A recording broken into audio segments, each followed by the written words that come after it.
Jonathan Majors began the day as a free and employed man. Jonathan Majors cannot say the same for the end of his day because his assault and harassment trial has come to a conclusion, and a jury of his peers found that he is in fact guilty. For as much as we've gone over the evidence, followed this case as closely as possible ever since its inception, when charges were initially laid at that mandatory arrest that happened in late March, well, there's a reason I don't predict jury outcomes, mostly because it's flighty individuals. The tears of a woman outweigh the evidence as presented.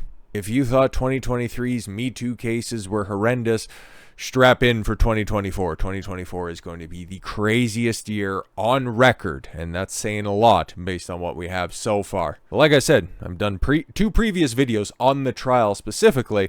Done a few other videos on Jonathan Majors in this entire situation. Not out of some love for any of his acting, I don't think I've ever seen any of his movies. I'm not a fan of the current incarnation of the MCU. I'm not doing it as some sort of a protection mechanism or some sort of immediate jump to somebody's defense. No. We looked at the evidence, and it's funny that they point out that the case centered on surveillance footage. Yeah, the surveillance footage where he was trying to get his phone back and ran away from a woman who would eventually be so traumatized by the situation that she went out with 3 randoms to go get trashed at the bar. But no use crying over spilt milk, right? We have to deal with the world not the way that we want it to be, not with shoulds, coulds, and woulds. We have to deal with the world the way that it is, and Jonathan Majors is a guilty man. He will not be sentenced until early February, and it's highly unlikely that he's, as a first-time offender, going to do any serious time behind bars. He might get a couple of months, but the maximum on a third-degree misdemeanor, because that's what this is at the end of the day, carries the maximum penalty of 1 year behind bars. I could see him potentially getting a couple of weeks, maybe a few months, but in actuality, him getting any sort of, I think it would be more of a burden to put somebody who had, and using that in the past sense, a Hollywood career like that, who was in major motion pictures, Creed 3, whatever you were thinking about Loki or Ant-Man and the Wasp and Quantum Mania, like he's a known quantity. So to just put him out in Gen Pop wouldn't really happen like that. And is he a risk to reoffend? I don't know for sure. One thing that is for certain is heading to that role of notable appearances. Well, that's not going to be happening anytime soon. But let's get the law out of the way before we get into the fallout.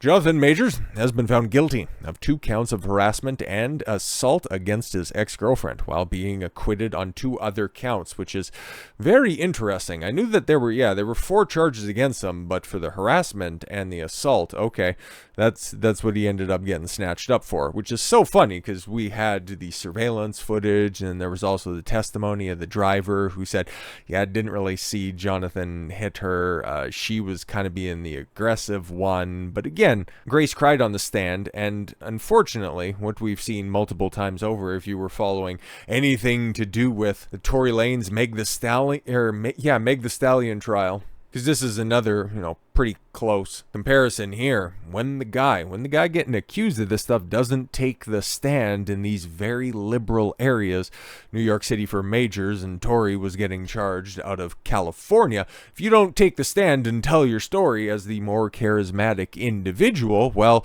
you're just going to end up getting slapped in the face regardless of a lack of evidence, because as a criminal trial, you have to prove beyond a reasonable doubt. And when we were looking at the evidence, the text messages, they look really bad, they look manipulative. Is it assault though? No, it's not. But he didn't articulate that. And that's just some old boomer logic that you get from law teams that are out there, where outside of a self-defense case, you should never take the stand. But you also have to realize that this is kind of a de facto self-defense case because you're fighting for your career. Jabbari's lawyer, Brittany Henderson, said jurors had delivered justice by convicting Majors on Monday. This is Grace Jabbari, right? And that her client hoped the case would inspire other survivors to speak out. Like I said, man, Me Too cases, they're going to be coming fast and furious in the next year. I guarantee it. Same thing, another case that was a little bit more graphic than this one, the Danny Masterson stuff. I'm still looking. Where is the evidence? But that defense team did exactly what Jonathan Majors' team did. Didn't allow client to speak, wrapped up the defense, toot sweet, and just left it in the hands of the jury, which is more than willing to throw a man behind bars. In Masterson's case for several decades, and in Majors' case, to be determined. For Majors, the conviction could spell up to a year behind bars, along with the ruin of his Hollywood career, just as he was about to be tipped for an Oscar for his role in the unreleased movie Magazine Dreams. Yeah, not going to happen now, or if it is, it's going to be a very awkward award ceremony. Yeah, so, okay, yeah. Nominated for an Academy Award this year, we have Tom Cruise, Timothy Chalamet, Jonathan Majors, Anthony Hopkins. We'll just make up people who acted this year. Fuck it, who cares?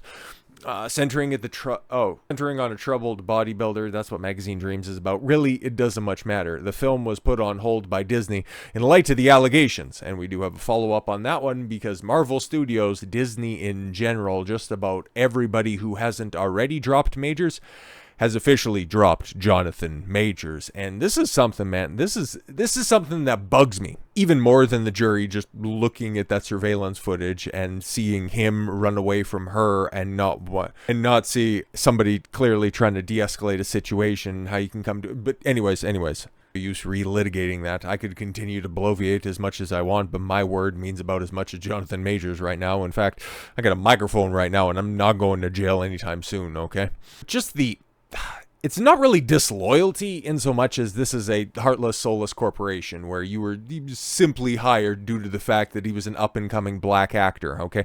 Let's call it exactly what it is. But the fact that they can just, on a dime, within an hour of the verdict being read, they just come out with their pre-planned statement letting everybody know that it's very likely that, we were already making contingency plans. And hell, I've been talking about that for about, a couple of months at this point in time, looking for them to pivot away from Kang, which was always a goofy choice to begin with, but they already had the wheels in motion. But they couldn't even let sleeping dogs lie. They couldn't even just wait until, sentencing or something like that. It's not like Marvel's rushing to anything. They have not one, but 2 projects coming out in the next 6 months. And if there's a company that's out there that needed more terrible press, Disney would be at the bottom of that list, because for their 100th year in operation, everything has gone wrong. And this right here, you thought the Marvels bombing like the Enola Gay would be the cherry on top, okay? That was the icing. This situation right here is the bruised up cherry at the top of the cake. I jest because, well, hell else can you do with this stuff? But Marvel Studios drops Jonathan Majors following guilty verdict for harassment and assault. Marvel Studios has parted ways with Jonathan Majors, the actor cast to play Kang, the central antagonist for the multiverse saga of the Marvel Cinematic Universe. And yeah, the final Disney Plus streaming show release of the year set up Jonathan Majors as the big bad for the MCU moving forward into Phase 5, into Phase 6. Hell, one of the 2 planned Avengers films was named The Kang Dynasty. What are we doing now, bruh? What are we doing? We'll be seeing in the next couple of days. I thought that the news was going to calm down heading towards the holiday season, but nope, ain't happening at all whatsoever. Hell, I was going to take a short day today and just record this and maybe a couple of other things, but I got a full list of stuff that I need to cover here relatively quickly. No rest for the wicked. But I continue. A source close to the studio confirmed the decision to Variety. In the verdict, Majors was also found not guilty on 1 count of intentional assault. That's interesting. So that was all. So was he actually convicted on those text messages? We'll never know unless we hear from one of the jurors, but the intentional assault, I guess that's what you could go, that is all centered around the surveillance footage, which, yeah, I looked at and was like, that's absolutely ridiculous. So did his words in those text messages, as manipulative, toxic, whatever you want to call them, yeah, they were super blue-pilled. I'm not going to take that away from him, okay? He wrote those manipulative words, and you know what? Hey, that's some gorilla pimp type shit. Or you just say, if you just don't get your ass out on the street, I'm going to kill myself. It's not necessarily something that I would ever advocate. I would also say that, as it's been pointed out at one point in time, he was a rising star in Hollywood. Okay, if your bitch is giving you trouble like that, there's another one, and another one, and another one. And especially when she's getting close to 30, like, you can go ahead and replace that with 30 18-year-olds if you're going to be at the center of the MCU at any given point in time. Did you think Josh Brolin was having a problem when he was getting set up as Thanos, getting some fucking side? I don't think so. Do you think his bitch would have put up, or he would have put up with his bitch, okay, who would have ended up seeing a text message on his phone, having it wrestled out of his hand, chasing her down the street? No, man, he wouldn't have put up with that stuff, because he would have just looked over and, if I had the Infinity Gauntlet right now, you would be out of here right now. But no. Kang gave in to his emotionality, which was laid bare to the world with all of his goofy screeds about, you're not being a good woman, you go out and get drunk, which, if she's doing that stuff, okay, all of her shit would be out at the curb. But no. Instead of demonstrating, he was explicating, which is bad fucking form, but trying to compare her and say, you're not a good woman. You're not like Michelle Obama. You're not like Coretta Scott King. I'm a great man. In the words of the great Tywin Lannister, any man who says that he is the king is no true king. So yes, having all of that unflattering stuff laid bare to the world without any additional context on the other side of that, because this was all the prosecution laying this stuff out. If he would have took the stand, he could have directly addressed those text messages. He could have, they look bad, but here's also the text messages from the other side to add additional context, okay? Have adversarial party statements introduced. But no, this old school idea where no, he doesn't need to talk, we'll just let the evidence speak for itself. It's stupid, and now it costs the man his freedom, and it's also going to cost him his career. Since his arrest, Majors has been dropped by his talent manager, Entertainment 360, his publicity firm, the lead company. He's no longer involved with the Protagonist Pictures film, The Man in My Basement. Who names these films anymore? Like, there's no more, Deer Hunter, Unforgiven. No, now you got John Wayne Gacy story. Like, what are we doing? U.S. Army also pulled a major ad campaign featuring Majors, as did the Texas Rangers baseball team. Several other projects involving Majors, including Spike Lee's The Understudy, or Amazon and Dennis Rodman film 48 Hours in Las Vegas for Lionsgate, remain in limbo. Maybe Spike Lee will keep him on? Maybe. But do you think Amazon is going to break lockstep with Disney and keep him on that project? Yeah, I don't really think so, because he doesn't really look all that much like Dennis Rodman, if that's what they're doing out there.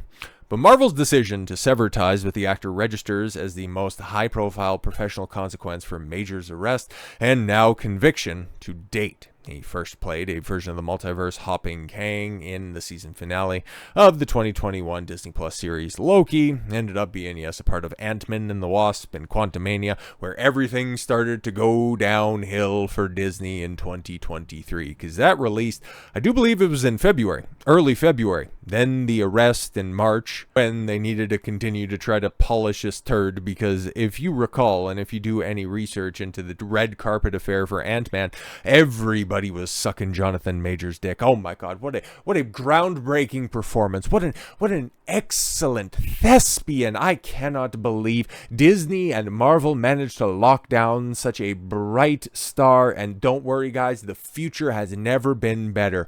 And then the moment that this news dropped, not a single utterance of the guy. Even in the promotion of Loki season 2 that just wrapped up about a month ago, I do believe. He was in 3 or 4 of the episodes. He made multiple appearances throughout the short miniseries. Not a single utterance of the man's name. They just oh, Christ almighty, we got to put it out there for fuck's sakes. Okay, what the hell are we going to do about it? But he was in none of the promotion for Ant-Man. He was basically given the Amber Heard treatment for Loki season 2, and now he's been given the old Stalin memory wipe by the commie-infested Disney Corporation. Variety has reported that Marvel executives, led by studio chief Kevin Feige, who is gonna have to pull a rabbit out of his stupid baseball cap, discuss the possibility of having to pivot away from Kang to focus on another major villain. Now, with Major's departure, that's a nice way of saying you're fired. Feige and his team have some formidable creative decisions ahead, including whether to recast a new character as Kang or cancel the Kang Dynasty outright and reconfigure the remainder of the multiverse saga. And this is where, in a very rare opportunity, because Marvel has one film They have that stupid Echo series coming out in January that they've tried so desperately to give the old Jonathan Majors treatment, but no, they're just releasing it. It started out as a 6-episode series, but it got so muddle-fucked, and they've edited it all down to hell, and they can't just hold on to it any longer, so they're just going to drop it in the middle of the night sometime in January, and you'll see it then. Hopefully everybody forgets that, and everybody can just focus on Deadpool 3, because that's going to be coming out in July. And oh, don't worry guys, that one's going to be one of those things where it's going to make a lot of money for Marvel, okay? Mostly because it's focusing on all the characters that Fox set up underneath the Marvel umbrella, okay? Because you have Deadpool, obviously, you know, Ryan Reynolds' Deadpool started over on Fox. You have Hugh Jackman's Wolverine. Oh boy, that'll be fun. You get to see both of them back on the screen. Last time they were both together, well, we don't want to talk about that previous team up, okay? And we've heard a couple of other rumors that are around that, more keys to jangle. Maybe Wesley Snipes is going to be coming back as Blade.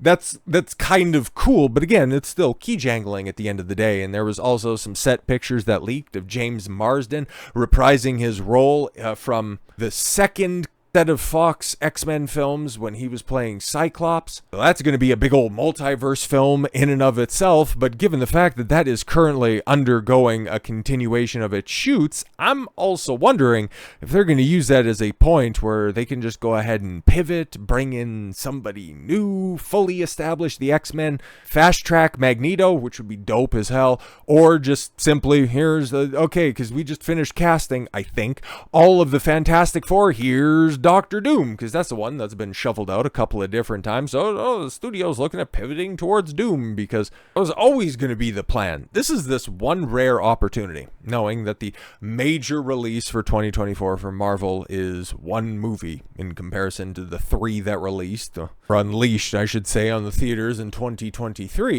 You could spend the first 6 months of the year, really figuring out what the fuck are we gonna do? Something that they haven't really considered doing in a post-Endgame world. They could take a step back, figure out, okay, well, what the hell are we going to do? Okay, because everybody, even in retrospect, now is starting to go, well, maybe Phase 4 wasn't that great after all. And everybody's coming around to the opinion that, yeah, Phase 5 has been off to a great start. Guardians 3 notwithstanding, because there's not going to be a Guardians 4, at least in the form and fashion that everybody was marketed on, because James Gunn, who's going to be running your competition, isn't coming back anytime soon. He's got a brand new studio to go run. Okay, he's got brand new franchise to get off the ground. So you could actually do this. Think about this. How successful the Marvel Cinematic Universe was. Now they can go ahead and take a page out of the newly rebooted DCU's book.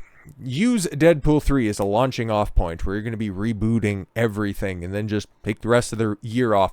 Take an entire year off. Don't come back to the cinema until you can unleash an X-Men, a Fantastic Four, a big tentpole movie. A big tentpole character or team up where you can just go ahead and say, this is what we're doing right now. We're building everything off of this. We apologize for everything that came out. We didn't really know what to do. We were just throwing everything at the wall, seeing what would stick, and we unfortunately oversaturated the market. Now we're just going to hone down, strip down, focus in on the stories that matter. Is Disney going to do that? Is Marvel going to do that? Absolutely not. Or at least if we do see some sort of statement, which I think we're only going to get through intermediaries like sources close to the studio say. There's this unique opportunity where they could just take a certain amount of time off, build up to one big event in order to just drive up hype, because for Marvel, it's just been content after content after content after content after content all the way back since 2021. There has been nigh a moment without an opportunity for anybody to breathe and not be inundated with new stuff on streaming platforms or out in theaters. Release what you have in the can. Take a step back, reset, and give the people what they want. But I've said this before and I'll say it again. It's Marvel. It's Disney. Are they actually going to learn from this situation? Are they going to take this unique opportunity to course correct? Of course not, man. Absolutely not. But if they were going to, not saying that they're going to, this is the one point in time where they're the most likely to have ever admitted fault and take responsibility and try to win back popular sentiment amongst the population. Will they, though? I wouldn't hold my breath. I wouldn't hop in a cab with Jonathan Majors without a mouthguard in. So with all that said, thank you all very much for the gift of your time. I've been Don Consuelo. I want you to follow your gut and get after it. Take care, everyone.